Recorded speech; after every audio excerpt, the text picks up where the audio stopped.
The show is about Wonder Woman, but it's not Wonder Woman as some people might expect it to be. Lasso of Truth takes us back to the beginning, to the man who created Wonder Woman in the first place, William Moulton Marston.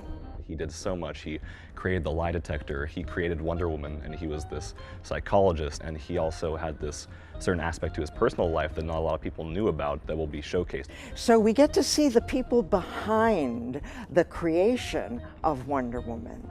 The characters all act as different facets of the creation of Wonder Woman and what qualities Wonder Woman encompasses. Lasso of Truth actually tells three different stories. It's the story of Marston, the women that he lived with and worked with, of a young girl who goes into a comic book store to buy the original Wonder Woman comic book, and the history of feminism in the 1970s. It talks about a lot of different topics: feminism, polyamory, BDSM. It's great because it really explores what feminism meant in the past and even to this day. She has been an icon for gender politics and feminism from her inception.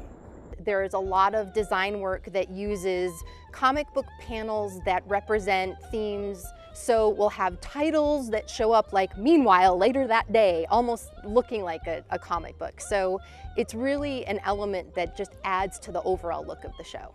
Even though we have the superhero Wonder Woman that women can look up to, there's issues in that. So even though it was like a step in the right direction, that was so long ago. Have we really come that far? And this play is so great at looking at the progression. There's something for everyone, and the main question that this show poses is the ideas of love and the truth, and how can you tell when someone's lying to you?